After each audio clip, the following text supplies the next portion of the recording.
Hey all, before we begin, I've got some exciting news to share.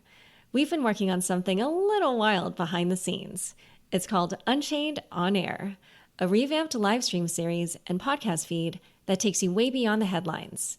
It features sharp, maybe even controversial, takes on major events and the kind of on-chain intel that never makes it to your feed. It premieres this week, and it's packed. Way more shows, way more often, each one laser focused on a different slice of crypto and finance. First up is Dex in the City, where the wallets are cold and the takes are hot, with Jesse Brooks, Catherine Kirkpatrick-Boss, and V. Lee. Three powerhouse lawyers gathering to dish about the latest from DeFi enforcement to token regulation and everything in between. It live streams every Tuesday at 12 p.m. ET. Second is Uneasy Money, because what happens on chain never stays on chain, with Luca Netz, Kane Warwick, and Taylor Monahan, three OG DeFi builders unpacking everything happening on chain, from tokenomics to DAOs, from hacks to yields. It airs Wednesdays at 3 p.m. ET.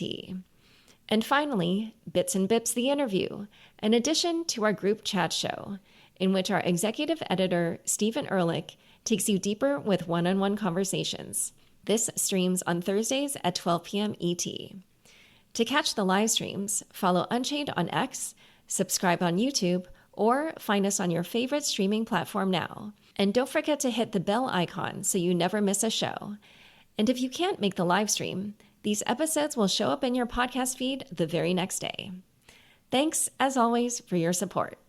Every country wants to be able to kind of protect its own privacy or the privacy of its citizens. And by allowing these kind of transparent transactions, or at least not supporting the option to encrypt them, they're creating risks actually to themselves.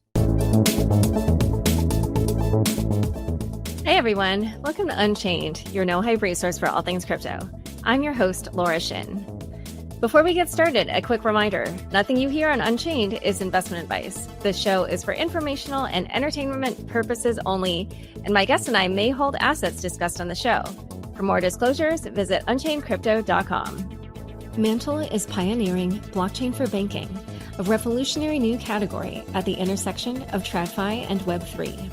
Follow Mantle_official to learn more. Are you a builder who needs to add on-chain trading to your product? The Uniswap Trading API from Uniswap Labs offers plug-and-play access to some of the deepest liquidity in crypto, all with zero hacks. It's on-chain execution at an enterprise level. More liquidity, less complexity. Visit hub.uniswap.org to learn more. Today's topic is privacy coins. Here to discuss are Josh Swihart, CEO of the Electric Coin Company, and Harry Halpin, CEO and co-founder of NIM Technologies. Welcome, Josh and Harry. It's great to be here. Great to be on. For many years, experts always bemoaned that people did not seem to care about privacy. And I don't just mean in crypto. After things like the Cambridge Analytica scandal, in which the company used users' Facebook profiles to target them with political advertising, survey after survey showed that people claimed to care about privacy, but didn't actually do what was necessary to keep their information private. And the same was true for privacy coins in crypto for a long while. But then in late September, all of a sudden, Zcash jumped up to what is now more than a 1,000% increase in price. Monero has jumped by about 50-ish%. Suddenly, people somehow seem to really care about privacy, or at least privacy coins. So why do you think privacy coins are suddenly having a renaissance? And Josh, why don't we start with you? Yeah, I mean, there's probably a few things. One, there is a narrative shift, and we see some of the narrative shifts happening because of overreach in governments, like specifically in the UK and EU. We've seen it with Canadian truckers and some of those stories. So there has been an increasing amount of attention, and living within the Zcash community, like I've seen it kind of gradually grow and grow and grow over the last couple of years. And so this kind of uptick just a couple months ago, where it seemed like suddenly everybody was interested, I think has actually been building for some time, because we've seen that interest within the community, and we've seen community engagement increase over time. There's also just this kind of broader geopolitical stuff that's going on with kind of greater divisiveness, concerns about kind of political concerns and things like that. And so, like, I know people that want to have mobility with their wealth. They want to be able to secure it without these kind of fear of future restrictions, and that's been happening. And then, just quite frankly, I think with like Zcash and some of these tools in the early days, they were very difficult to use. And so we've worked really hard to make it accessible to normies to be able to shield their wealth. And we've seen within Zcash, we have something called the shielded pool. And we've seen an exponential growth of the shielded pool over the last 18 to 24 months. Just people downloading easy to use a wallet. We shipped a wallet called Zashi, storing it on a wallet and on hardware. There's a keystone integrates with Zashi and allows you to shield. And then we allowed for swaps to make it easy to get in and out, because in a lot of places around the world, you can't get access to ZEC or shielded ZEC because the exchanges don't support it. So when we did the integration with Near Intents to allow for swaps in and out, we saw the growth of the shielded pool, which is kind of a great analog for adoption. Not really necessarily price, but adoption. Just went absolutely parabolic. So it's been a fun season. I think we're just now kind of awakening, and some of it is very reflexive. So they see the price increase, they go down the rabbit hole, they get more interested, they discover more, and then that has a net impact on the price for adoption. Harry, what about you? What's your theory? Yeah, I mean, it should be obvious. Privacy was part of the original ideals that motivated Satoshi Nakamoto. He didn't really obviously know how privacy worked very well. He had some interesting ideas. Each kind of Bitcoin transaction gives you a new key, but that's just simply not enough in a world of massive surveillance and data analysis.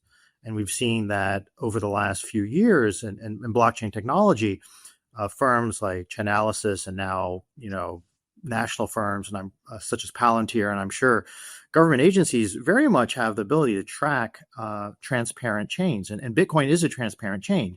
So if I'm not going to give investment advice, but if I was an investor and I said, well, there's this thing called Bitcoin, which is completely transparent, and every move I make can be tracked and therefore halted, or I mean not halted, but at least taxed, or somehow, something could happen to me.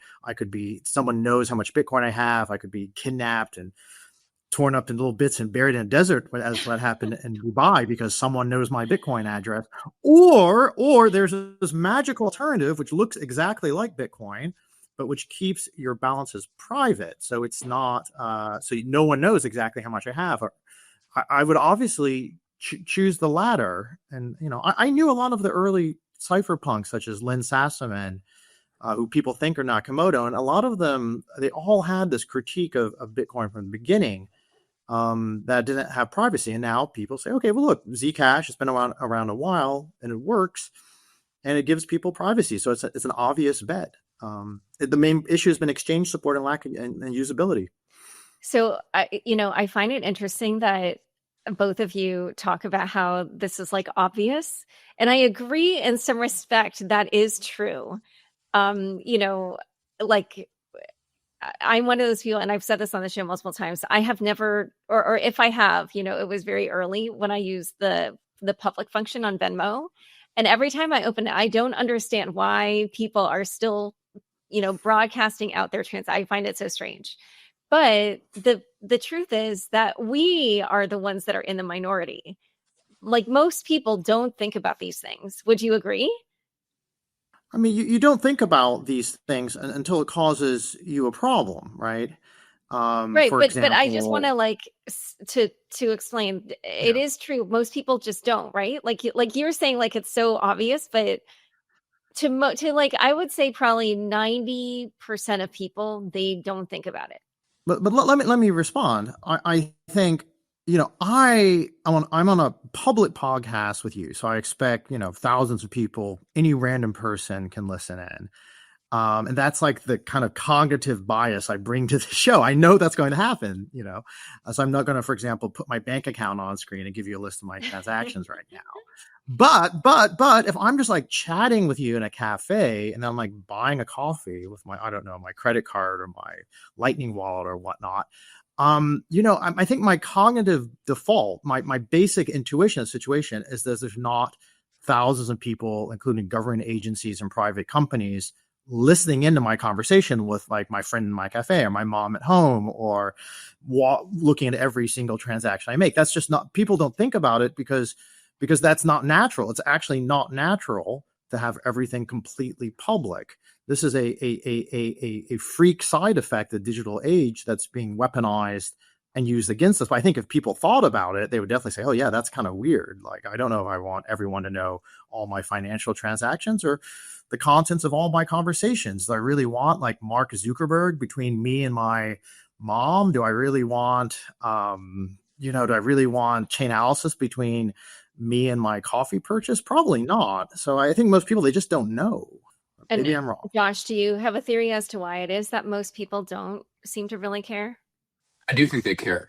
I think they just have different expectations. I think that's what Harry's talking about. So again, like if I use my credit card to make purchases, I have an expectation of a certain amount of privacy, that the person at the cash register can't see my balance, that the people behind me in line can't see my balance or my transaction history. I know that I've given it up to a credit card company. What people don't realize is they sell that data all over.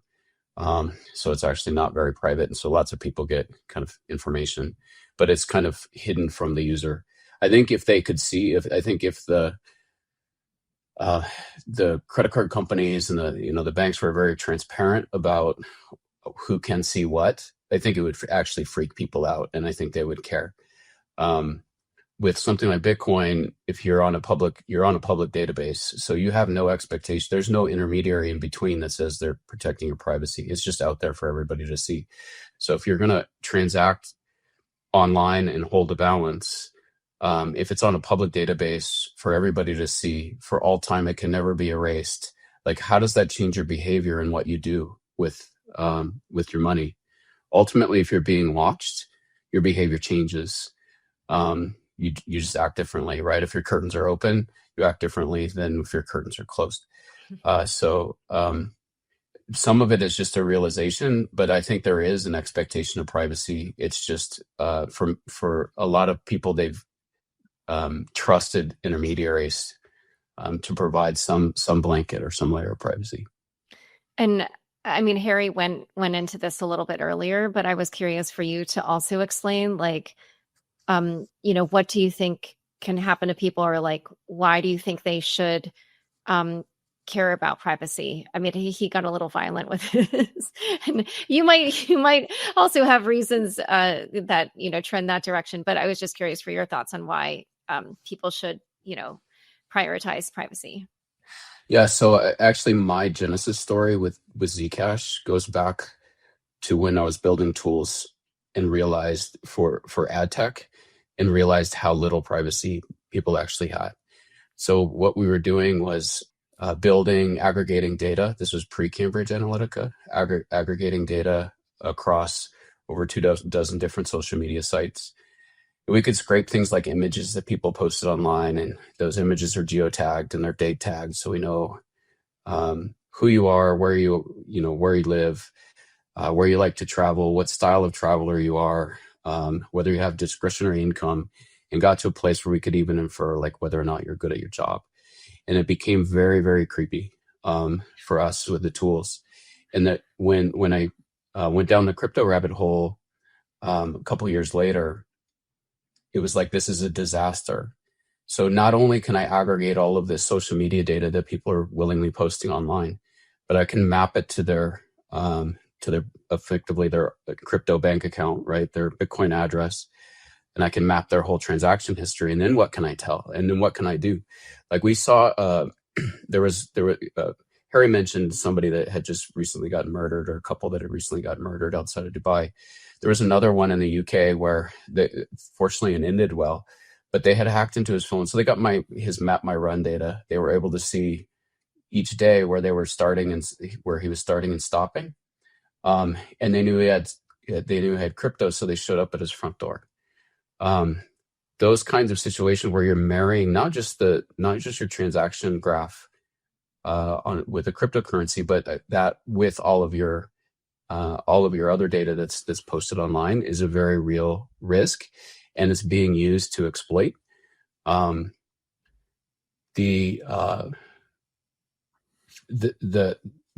was kind of the big realization for me. Again, it's like my history and realizing like we need actually a better option. And that's when I went looking for a better option, and somebody told me about this project that was starting called Zcash back in 2016.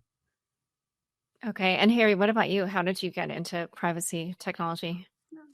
Yeah, so I used to work for the inventor of the web over at MIT called Tim Berners-Lee, and we were trying to just make the web a better place, hanging out, adding cryptography to browsers, because essentially back then everything was unencrypted on the web.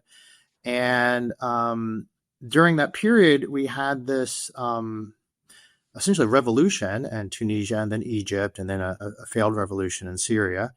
And people got in touch with me because I was a kind of expert in security and privacy. And they said, how can we kind of access the internet?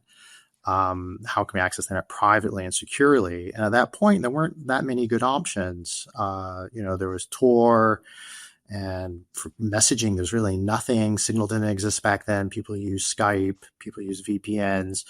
And then what happened to me is that, friends of mine, people that used to work at Mozilla, the Syrian government tracked them down because of their communication patterns and put them in jail and murdered them. I actually visited the jail in January. It's pretty terrible stuff. So I think it's not just the fact that, you can be a rich crypto trader and you don't want to get kidnapped, which I think is completely reasonable, but also you never know when your government's going to go against you or when a powerful adversary is going to come up. I was friends with Julian Assange. I remember I was at the WikiLeaks launch in 2009. Julian, I told everyone, I said, you're all going to go to jail. And they said, no, wait, no, we're just doing good public things for the public good. And look what happened, right? Got put in prison, only recently released. So you don't know, even if what you think you're doing is perfectly legal and perfectly civil and for human rights and for a better world, you never know when someone's going to disagree with you, and that person might be very powerful, and they will then weaponize your patterns of communication, your financial transactions against you. I'd bet money there's going to be a series of bank closures and bank accounts being frozen and more mass surveillance ramping up as things become more geopolitically unstable in the next few years. Okay, so let's now go into the different privacy technologies in crypto, and then after that we can talk about your specific projects. I just want to make sure the listeners have a basic understanding so that way they can follow the rest of the conversation. So why don't we just start with probably the one that maybe most people have heard of by now, which is zero knowledge proofs, and that obviously is core to Zcash. So Josh, can you just explain how that works? Yeah, zero knowledge proofs. They're basically math, and they allow you to prove that some fact is true without disclosing any information about that fact. So one that's used often, like we talk about, somebody can go into, let's say they go into a liquor store, and today somebody's got to hand over an ID, and the cashier can see the person's name. Yes, they can see the birth date, which is the thing that they need, but they can also see all this other data, right? They can see the person's address. That's information they don't need. And they don't even need to know the birth date, right? They just really need to know, can this person legally buy a beer? What a zero knowledge proof allows you to do is to keep all of that data encrypted, essentially, and create a proof and say, I can prove that I'm 21 years old and can buy this beer, or I'm at least 21 years old and can buy this beer without giving you any other kind of information. And so that's what we do. That same kind of mathematics is used for protecting privacy online. And so there are some other technologies that are used for these privacy coins. One is ring signatures. Obviously, there's like other technologies. Harry, do you want to describe? More than happy to. I mean, I can go into a few of the more popular ones. There's a sort of infinite amount of possible things that can be used for privacy. So ring signatures are mostly known for being, I think, hopefully until recently, used in Monero. And so they allow you to be private, but among a group. And those are the kind of people in the ring, so to speak. It's a finite number. So the problem is, like, up until very recently, the number was pretty small with Monero, and it's still like a pretty relatively small number. And the nice thing with zero knowledge proofs, which I think even Monero is upgrading to effectively, using, I think, FCMP++, is that the amount of people that you're anonymous with is everyone that's like ever used the quote unquote shielded private pool in Zcash. And that's not the case with ring signatures. Ring signatures are only private among the size of the ring, which is a parameter kind of set by the people that made the software. And so that was used, I think, in Monero and Mobile Coin. And that's known as a not as good design. Now, there's other interesting technology out there, but I would say none of them are silver bullets. There is homomorphic encryption, quote unquote, fully homomorphic encryption. And that allows you to compute on encrypted data, for example, add, subtract, this sort of thing. It's known to be a little bit slow. Hopefully it's sped up a bit. And then you also have issues of things like trusted enclaves. So this is hardware that you kind of trust is keeping your data encrypted. And this has been very popular. Technologies such as, I think, Secret, maybe the first one to market with it, Nillion. There's a few others out there. FH Phoenix.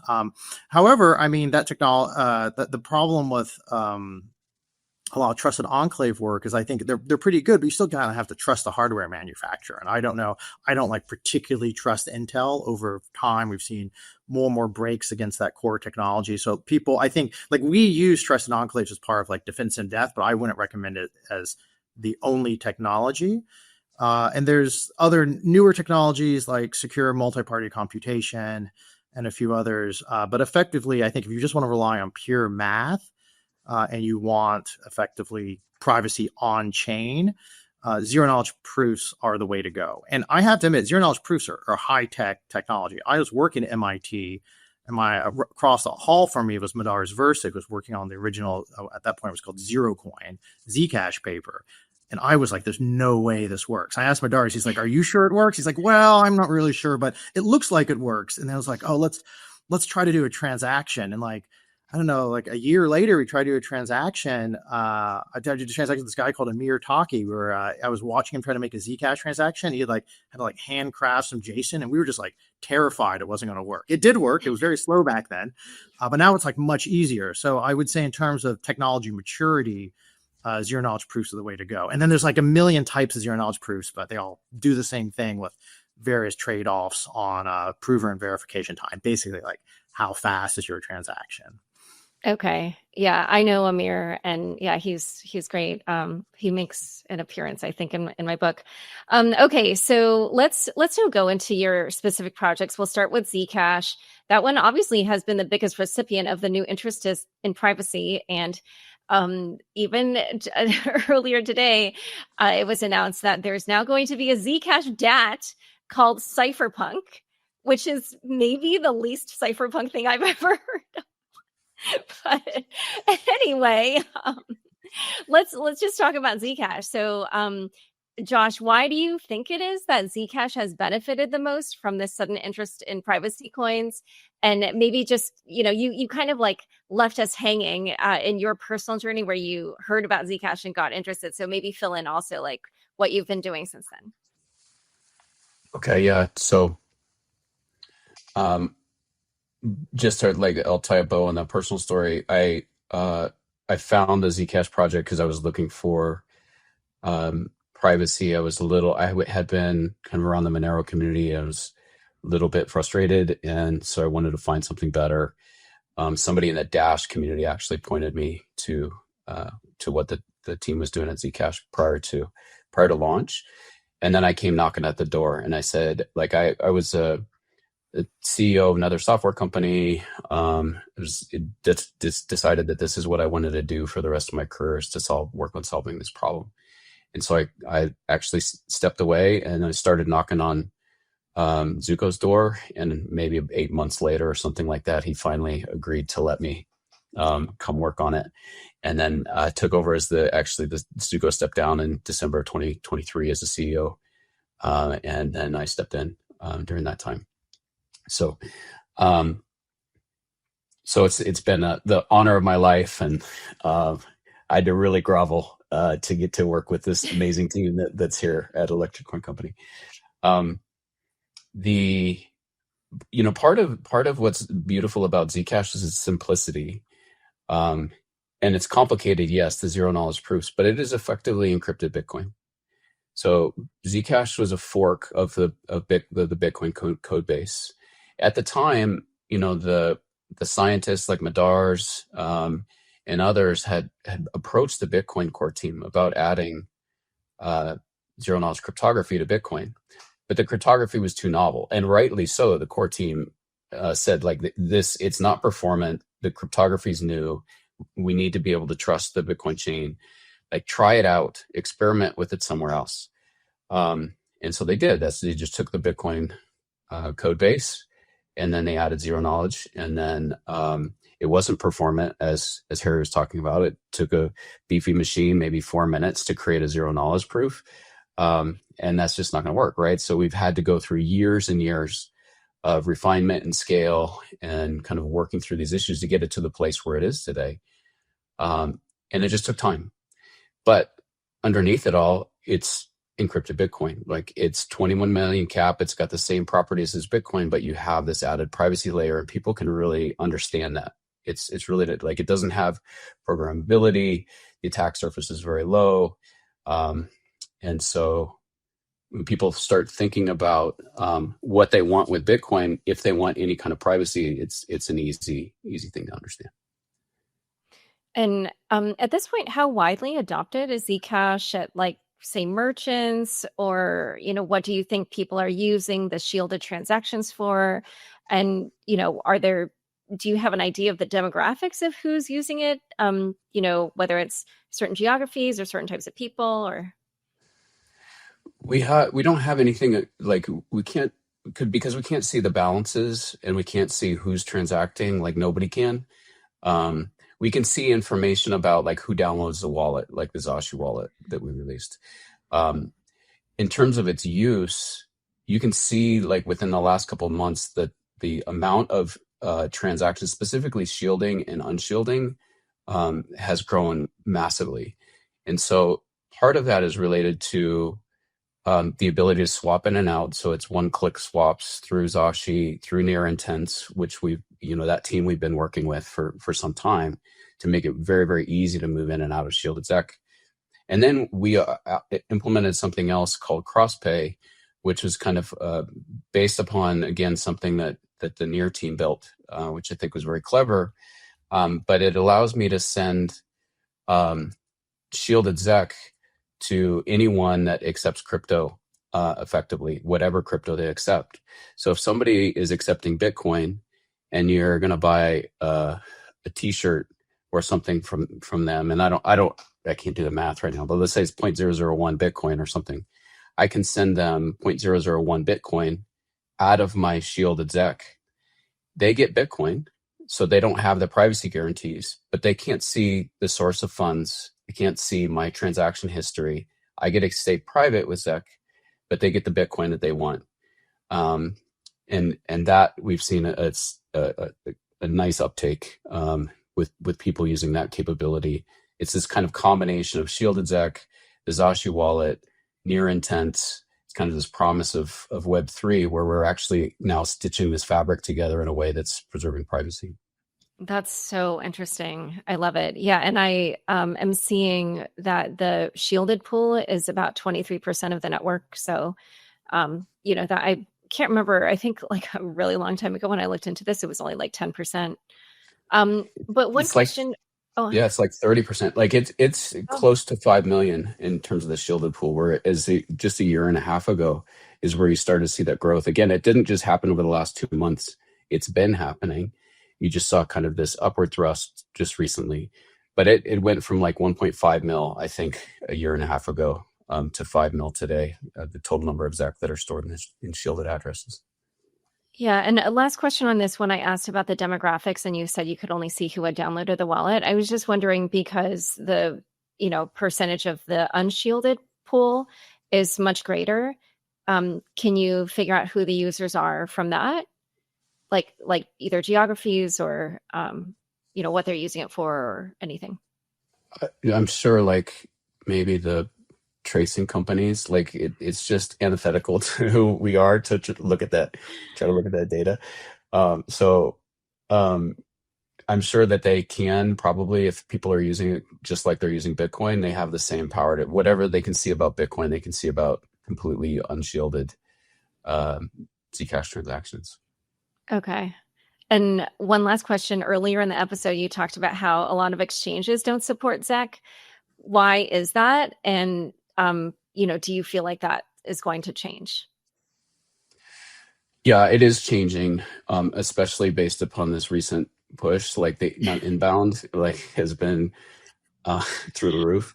So one, the exchange that supports Zcash to the greatest level is Gemini, and it's the same.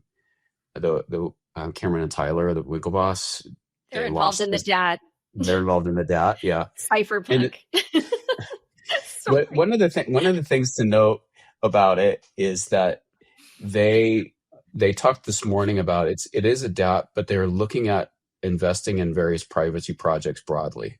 So the DAT is one component to what they're building, but they're looking at like who is really developing interesting kind of software and solutions that protect privacy and intend to invest in those companies. So it's like a DAT plus. But anyway, so that's cool. So it's like both a DAT and an investment company, kind of like a VC firm, or I don't want to speak for them, or and I don't know the details of how they're carving up, how much is, I think they said they purchased 50 million in ZEC, and I don't know what's allocated for additional investments, but they may have been talking about earlier on the spaces they held this morning. I'll have to listen. So what Gemini did, which I think is amazing, because they're regulated by the US government, they're also regulated by NYDFS, and it really demonstrates that Zcash can be done compliantly and still protect privacy. So most exchanges in the world, with the exception of Binance that support Zcash, you can deposit from a shielded address to the exchange. So nobody can see where the money came from, except the exchange has it on their account that it came to your account. And then they can ask you questions, right? They do due diligence and say, okay, what's the source of funds if they want to. What Gemini does is they'll actually allow you to send to a shielded address. So they're actually protecting their users in a way that nobody else in the world does, no other exchange. Because if I'm sending front to a transparent address, then everybody can see that I've withdrawn funds to my address. I've moved out of an exchange into some other, either another exchange, but maybe into self-custody. It puts the users at risk, right? You can see that event occurred and how much of that. So what Gemini did is they enabled shielded withdrawals. So you can see that a withdrawal occurs from Gemini, but you can't see it where it went. They know where it went. You've KYC'd into the exchange, they can comply, regulators agree they can comply, but it protects their users. We're hoping that more exchanges will do that. It's kind of a mix of compliance teams ticking boxes, like not wanting to like not being motivated to do due diligence or do the work to support shielded completely on the exchange. And some of it has to do with technology. So they use hardware security modules. The hardware security modules have to be updated to be able to support the cryptography effectively. And so unless there's like a commercial demand and customers saying like, do this, they're not going to do it, right? They're just not incented to do it. That's so interesting because basically, the customer themselves is KYC'd at the exchange. And so the government could send, what's it called, a SAR, or whatever it is, a request for information. Sorry, it's this exchange that sends the SAR, but the government can still request information on that account But if that person has withdrawn to a shielded Zcash address, then basically at that point the trail goes cold, like in the exchange itself. Yeah, so basically the exchange has an obligation to like report suspicious behavior, create a SARS or something like that if there's a suspicious, and if the government comes with a warrant and they've gone through proper channels, then they can get the information about the user, and then that user might be the law enforcement or whoever could go after that user and say, okay, what happened to where do the funds go from here? So they've got the tools to do it, and that's really how the U.S. law is set up. What we've done with transparent chains is we've kind of like they've circumvent the Fourth Amendment, and what it is users just saying, well, I don't care about this notion of unreasonable search and seizure. I'm just going to make this available to you all the time. And so law enforcement doesn't have to go through the legal process of getting a warrant to justify surveillance. They just get a surveil. So what this does is, yes, you have to KYC into Gemini, but you've got this added security where law enforcement really needs to follow the law in order to be able to get your information. Okay. So in a moment, we're going to talk about NIM, but first we're going to take a quick word from the sponsors who make this show possible. Mantle leads the establishment of blockchain for banking as the next frontier. UR is the access layer that transforms Mantle Network into a purpose-built vertical platform, the blockchain for banking, that enables financial services on-chain. UR unifies and vertically aligns Mantle's focus on payments, trading, and assets. MI4, METH protocol, functions FBTC, supported by developer grants, ecosystem incentives, and the industry-leading distribution platform through the UR app, Reward Station, and Bybit Launch Pool. All economic activity within UR will be captured by Mantle Network to further drive value to token holders and establish its significance in blockchain for banking. Follow Mantle_official to learn more. Hey founders and developers, if you're looking to bring on-chain trading to your product, wallet, or platform, check out the new Uniswap Trading API from Uniswap Labs. It's your plug-and-play gateway to global on-chain liquidity.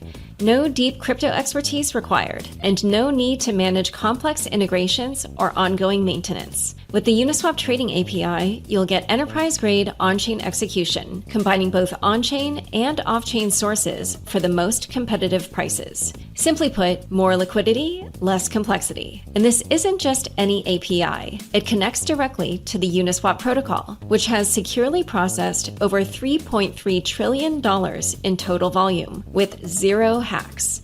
So stop worrying about liquidity infrastructure and focus on building your product. Get access to the same liquidity that powers billions in swaps through one powerful API. Visit hub.uniswap.org to learn more. Back to my conversation with Josh and Harry.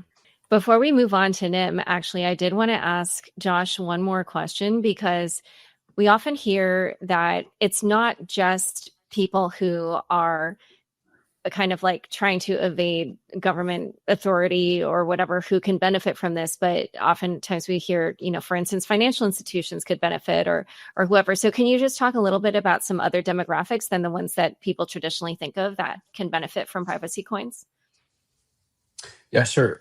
So we often talk about, we think in terms of ourselves and us as individuals and having sovereignty and being able to transact securely without and safely without somebody spying.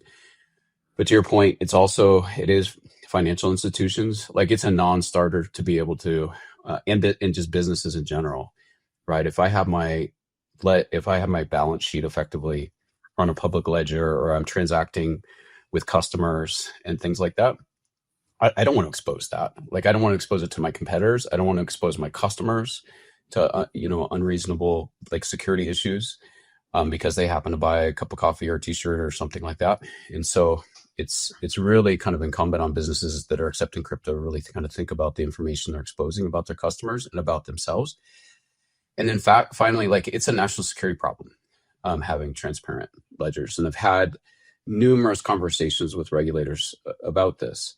It was interesting. One that I had with someone at Treasury a couple of years ago, they said, we recognize that having all U.S. citizens balances and transactions on a public ledger is a national security problem, but it's only a national security problem if crypto goes mainstream. And we don't intend for crypto to go mainstream. Not that they can control that.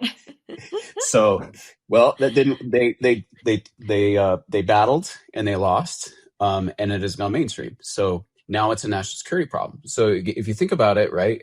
So if the U.S. in the context of the U.S., if the U.S. government has access to everybody's transaction histories on a public ledger and their balances, and they can see them, yes, they can go after bad guys and they can see all that information, but so can hackers and thieves. So can North Korea, so can other foreign governments who they may not want to be able to see U.S. citizens' data. That's why it's a national security problem, right? It's every country wants to be able to kind of protect its own privacy or the privacy of its citizens. And by allowing these kind of transparent transactions, or at least not supporting the option to encrypt them, they're creating risks actually to themselves. Okay. So now, Harry, let's talk about NIM. NIM is focused on a very particular use case for privacy, which is VPNs, as you kind of talked about earlier. So explain, how you feel like this kind of fits into this wider focus that we're seeing in the crypto community on privacy and how you've been trying to grow NIM. Yeah, I mean, I think it's important to, when you talk about privacy, what you really want to talk about is your threats and the kinds of data those adversaries can get. And, blockchains are pretty amazing, because when I was kind of working back for Tim Berners-Lee and we had the Snowden revelations, we said, oh, wow, that's so crazy. Like every single transaction I'm seeing over the internet that's not encrypted is basically recorded on a giant hard drive, probably by the NSA in Utah. That's wild, right? Even cryptographers thought that was sort of paranoid, and then it ends up being kind of true. And that isn't even involving blockchain technology. That's just involving, I'm accessing the internet. I'm using WhatsApp. I'm using email. I'm web surfing, and all that information is also recorded. Blockchains are just sort of special because it's transparent. Blockchains are a kind of form of self-surveillance where you record that data, you distribute it to other people, and that's useful for financial transparency, but maybe not useful for everything. And so what occurred to me when I was kind of working with the inventors of the web and the internet is that they didn't really have privacy in mind when they built this entire edifice. And the reason is because they were a bunch of academics. They were building it in a pretty trusted academic environment. They didn't even think financial transactions were going to go through this thing. This was barely imagined. There was this 402 code HTTP, which everyone actually just forgot about until very recently, right? Now you're seeing Coinbase and friends reviving it. It's pretty cool. But nonetheless, so when I was looking, I said, well, look, Zcash has solved, using $0 proofs, a pretty hard problem. They've made Bitcoin encrypted. They've made blockchain transactions private. And there's other hard problems, right? So, for example, if Zcash is the encrypted Bitcoin, who's the encrypted Ethereum, right? Maybe it's Aleo's pretty interesting tech. They're building off some tech from the Zcash researchers. Charles Hoskinson has this other project called Midnight that looks super interesting, which is also building private smart contracts. There's clearly all this other amazing stuff you can do.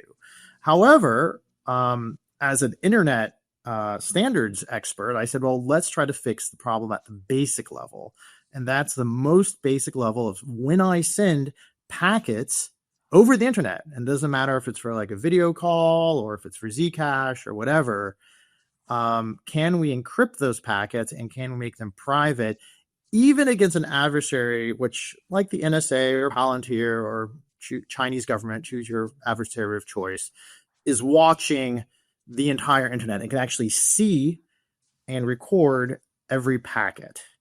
And a long time ago, this guy called David Chaum, who's an absolute genius, invented this technology called mixing, and it solves the problem. It solves the problem by taking packets and kind of mixing them up like a deck of cards after they're encrypted. So you can't see who's sending packets to who, but you can still deliver them.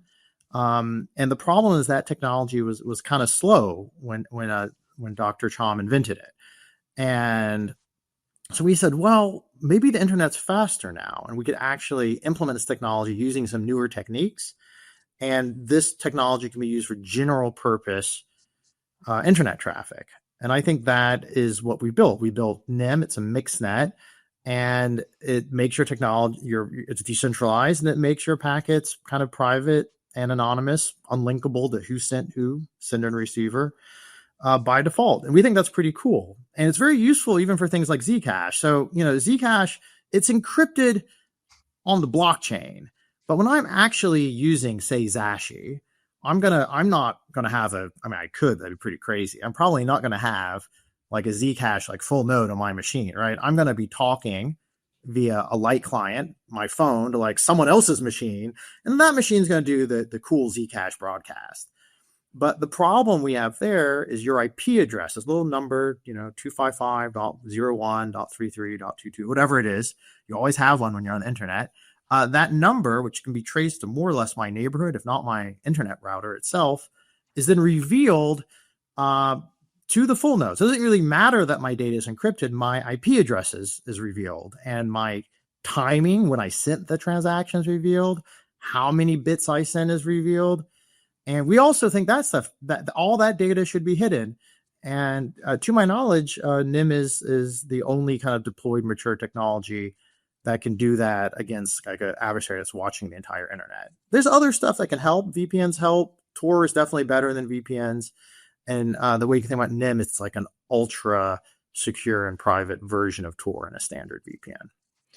What you're talking about reminds me, I don't remember what year this was, but there was this kind of like scandal on crypto Twitter when it was revealed that Chainalysis had some kind of presentation in Italy about how they were using, things like your IP address to add more information to figure out stuff about your transactions or whatever. So what you're talking about, it definitely did cause a stir when people figured out that was something that these different analytics companies were using. I did want to also ask, so NIM also has a coin, but the coin itself doesn't have private transactions. So, but earlier you referenced like using it with Zcash. So can you just explain, the transaction piece? Yeah. So NIM has a token because we want, when you're mixing these internet packets, you have these computers, servers, nodes in a network, which are mixing them. That's kind of the work they're doing. So rather than like mining Bitcoin, they're mixing packets, and that token exists to reward those servers for how much they're mixing. So similar to Bitcoin mining, if I put more hash power in, I get more Bitcoin or get more ZEC. And I've seen in China those wonderful Zcash miners. They're quite popular for a bit. Similar, I have a big server, I'm mixing a lot of packets. I should make more NIM if I mix those packets correctly, and then I should be able to cash that NIM out to pay for my computer and get even a bigger and bigger one. And that, I think, is a transparent use of a token, because we believe, similar to the original cypherpunk logo, which is obviously inspired folks like WikiLeaks, transparency for the powerful and privacy for the weak, or at least everyone else, right? So powerful people, I believe, like governments or nodes that actually run large amounts of net servers who are doing things which protect people, should be transparent. And so our token is transparent by default, because we want to be able to accurately judge who's rewarding and who's doing the mixing properly. And the token essentially is also used to access the network. So what's interesting with NIM is when we build it, like we're like, oh, we have this cool mixnet, maybe Zcash will use it or someone else, Monero, so forth and so on. And what we discovered is that it was very hard to explain what a mixnet was. So we said, look, imagine it's like a super VPN. And people kind of understood that better. And we said, well, let's just make it look like a VPN. Let's like make a VPN interface for it. And then we want people to buy it. And we were, I think, the first merchant to support shielded Zcash. You can send that shielded Zcash over. But what happens is when you purchase access to the NIM network, you're actually using NIM tokens. We just hide it from you. So your purchase comes to us, either shielded Zcash or Bitcoin or even credit card transaction over Stripe. We don't really care. That transaction, it gets converted to a buy order for NIM tokens, I think currently on Bitfinex. And then those NIM tokens are given to the network, and that rewards them for participating and sending this users traffic over. Now we want to disconnect very similarly to how Zcash wants to disconnect transactions from their senders and receivers. We want to disconnect the user of the VPN from their payment. So we don't want your usage of NIM to be tracked to the fact they're using it. And if you think about it, like the way that like centralized VPNs work are totally crazy. You're like, I'm going to trust you to keep my traffic private and secure. And by the way, here's my credit card address, which gives you like my address and my name, and you can see all my traffic. That's crazy. So what centralized VPNs do is actually, I think, pretty dangerous. What a decentralized VPN and mixnet like NIM does is we say we will split that traffic up on multiple groups. And then in order so we can't connect your payment, when you pay us, we give you a zero knowledge proof back. And that zero knowledge proof back is like proof that you've paid. And then your like little VPN client can display that zero knowledge proof. And the zero knowledge proof says, hey, I bought, $10 worth of NIM tokens. Please give me access. And we tried really hard to make all this invisible to the user. Because I think, usability is really what's going to make or break privacy tech. But wait, so I have a question. So if I am buying NIM tokens on Bitfinex, then like somebody can figure out that I'm probably using the NIM VPN, right? Or yes, but you're not buying them. You talk to our credit card or payment processor, currently BTC Pay Server. Then we say, oh, thanks for the money. Here's a zero knowledge proof that you paid. Got it. And then we do the order for you. So that kind of disconnects you from that buy order. And I think that's quite nice. And that buy order kind of does a perpetual buyback or burn mechanism. That's, which hopefully will have some effect at some point. And then you have this cool zero knowledge proof. So we're using zero knowledge tech similar to Zcash, but we're not using it for financial transactions. We're using as proof of payment for a VPN provider. Got it. And then you can imagine zero knowledge proofs for all sorts of things like, identity or, I don't know, voting. I've seen some of that. That's worked pretty well in some places. And so that's kind of our tech in a nutshell. Okay. So I want to ask quickly about just a number of kind of new developments that I think are happening on Zcash, and Josh and Harry, if I'm missing any, feel free to add additional ones. But as far as I can tell, so there's one ZSA, which is enabling companies, DAOs, and individuals to create shielded by default assets on Zcash's L1. So it's sort of like an ERC20 on Zcash or something that's like shielded by default. That sounds interesting. And then there's Tachyon, if I'm pronouncing that correctly, which will make Zcash less computationally onerous, which is why I think it probably took a while for private transactions to take off, just because it just required kind of more gas, et cetera. As you talked about, there's now this integration with the near intents, which is, what I think is causing a lot of this activity.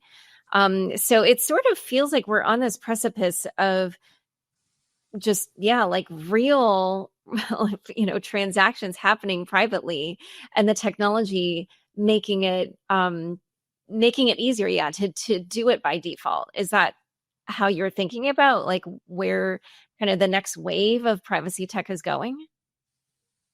Yeah, well, I mean, we have an expectation of privacy when we're online, right? So we have, Harry with NIM is like solving a massive problem with people being able to track packets and be able to track what's happening behind the scenes. But we have some level of encryption with HTTPS, where like if we're buying something from Amazon.com, put on our credit card, there's an expectation that information can't be kind of sniffed out. Somebody can't steal our credit card, right?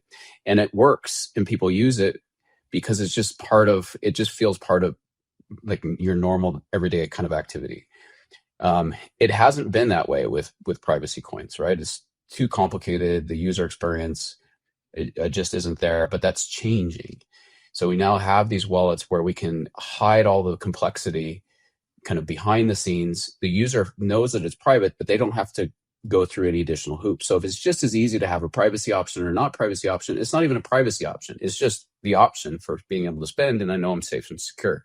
It's just got to feel like that. So in order to get to billions of people, in addition to the UX, we need it to be able to scale. So it's really hard to scale blockchains. So Tachyon is actually a project that was started by a former ECC engineer, Chambeau, and his mission was to figure out how to get Zcash to scale to billions of people, to where sending small, big, doesn't matter. We could handle that transaction load in a kind of decentralized way. And he figured it out. Like without kind of going too deep down it, that rabbit hole, or that with too much technical information, there's this huge problem with Zcash. It relates to this kind of accumulation of nullifiers. It's these things that when you spend your Zcash, it has to create this nullifier to prove that that your coins. Think of it like a serial number, maybe be the easiest way to understand. And it just kind of builds up over time. And so if we're going to scale a Bitcoin-like blockchain and kind of get rid of this nullifier problem, how do you do it? So that's what they've solved, what Sean solved, and now has built a team around to go and deliver that over the next 12, I think they're saying 12 months is probably 12, 18 months. I don't know. Will be completely scalable that way.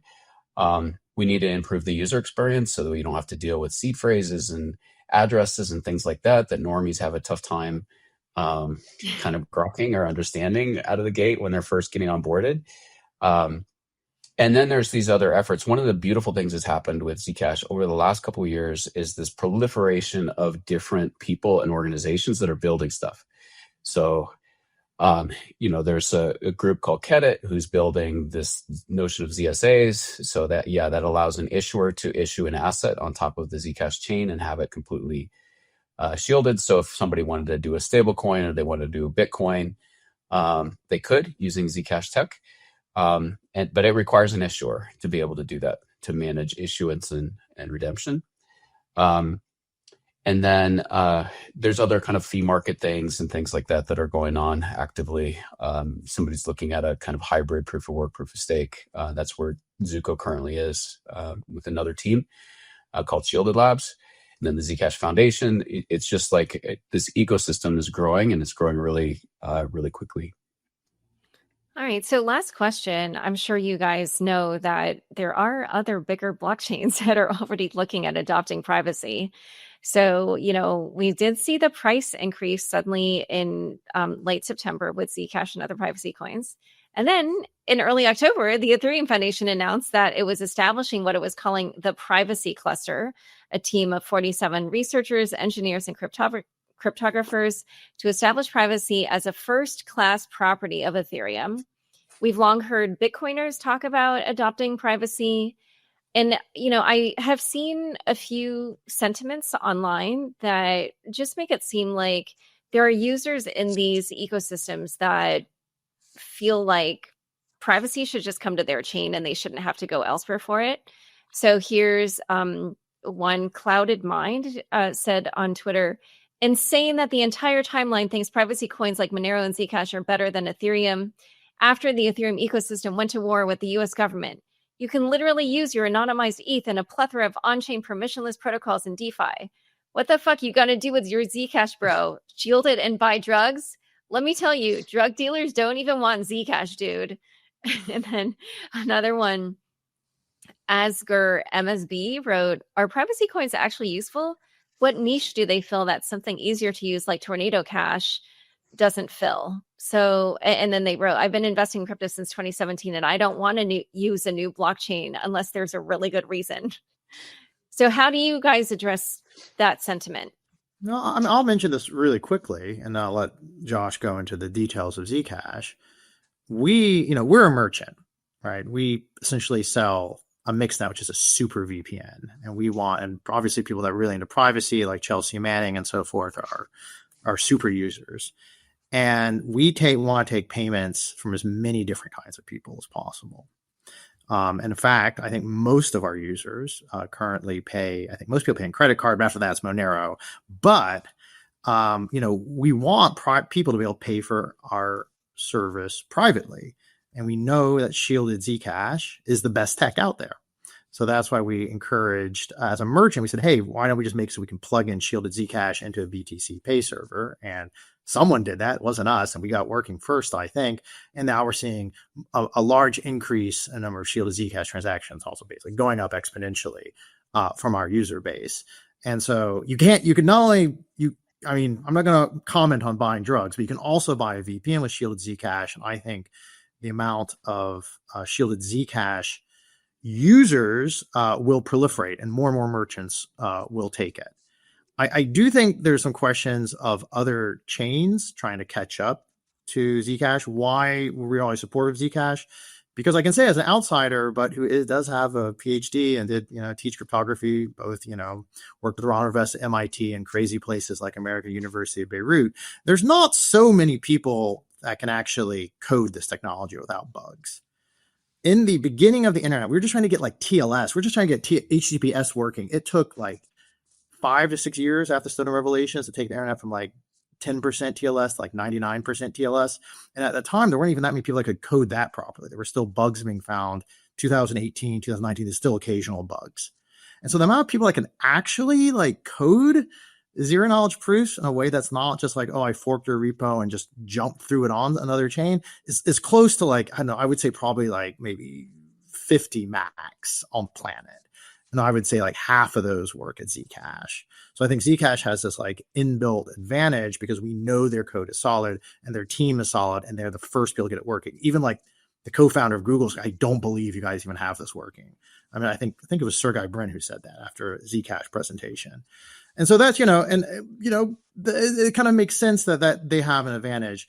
That being said, I do think the property should eventually come to all chains. It's just, I suspect it's going to be quite harder to get there. So we do know Ethereum is going to move in more and more privacy enhanced direction. I really support that. Obviously it's crazy that DeFi, that guy thinks his DeFi is anonymous. Good luck, buddy. Like it's completely not anonymous. Ethereum's even worse than Bitcoin on this fact. Bitcoin has had thoughts about adding zero knowledge proofs at various points. Adam Back, who is a enemy of mass surveillance and a good friend, although no fan of Zcash, he's had this great idea for years to say, why don't we just like Bitcoin is like gold, it's the store of value, its price is going to go up, there's a finite amount. Why don't we just put privacy on a side chain, right? So use maybe zero knowledge proofs, a homomorphic encryption, which they do have on Liquid on a side chain. That's a great idea. But the fact of the matter is, these ideas have to be delivered. And it's easy to say, yeah, we have a privacy coin, but 90%, maybe like 95% of the privacy coins I've looked at are just like outright scams. It's just some random guy forking a code base and using the word zero knowledge in a PR. And they're just not like, I can look at the code. I can tell you, like, I don't trust any of that. It took me years even to trust Zcash, and now I do trust the Zcash code base. So I think that's like the inbuilt advantage. And I do think other chains will catch up, but it will take a long time. And there's all these hard problems that even Zcash hasn't solved, right? Private smart contracts. Who's going to solve that? Charles Hoskinson's talking about it. Midnight, Aleo's talking about it. Who's going to solve, what's going to happen to Polkadot? Gav Wood has been talking about privacy. That's amazing. We don't have privacy enhanced DEXs. CZ was the first investor in NIM, basically. And, he's been talking about this on X, saying, hey, why can't we have a privacy enhanced DEX? It's crazy they're not privacy enhanced, yet no one's really built it, at least I know of.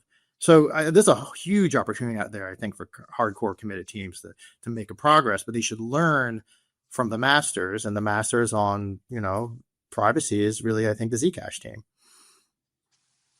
Josh?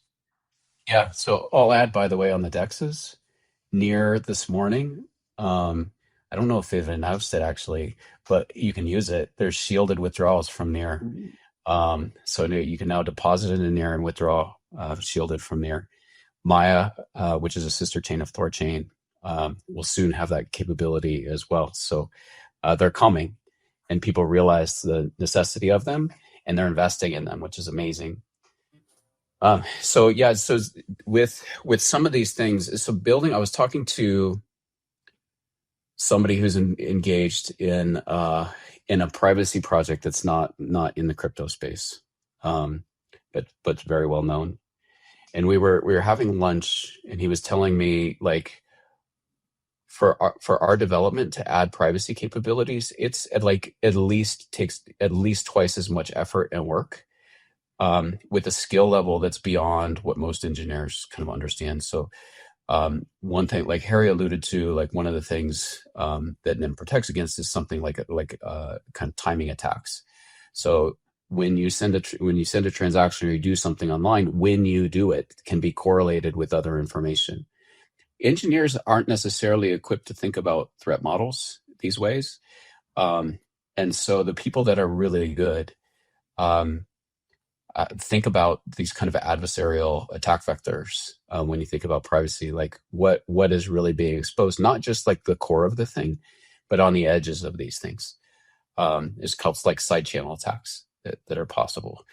Additionally, you have world-class engineers that are available out there that are working on some of these, and then you have world-class cryptographers. But you have very few people that are world-class cryptographers and world-class engineers. So that's that part of that talent scarcity that Harry's talking about. A lot of the privacy stuff that's being used across these different projects, like Aleo, are built on the work that we're doing at Zcash, that we've done and that we continue to do. So we'll continue to innovate and drive this stuff. Tachyon's going to be a big one. The other thing that's like really important, when you add like smart contracts and that kind of thing, you increase the surface area of attack, right? You're adding more complexity to the protocol. And yes, there's additional things that you can do, but it comes at a great cost. And the hardening of that kind of technology and being able to do that is going to happen over many years. You have today strong privacy guarantees with Zcash that you just don't have anywhere else. All right, you guys. Well, we're at time, but it's been such a pleasure talking to you both. Thank you so much for coming on Unchained. Thank you, and I look forward to integrating with NIM with Zcash at some point. So do I. Yeah. Rock and roll. Unchained is produced by Laura Shin, with help from Matt Pilchard, Juan Aranovich, Margaret Curia, and Pam Majumdar. Thanks for listening.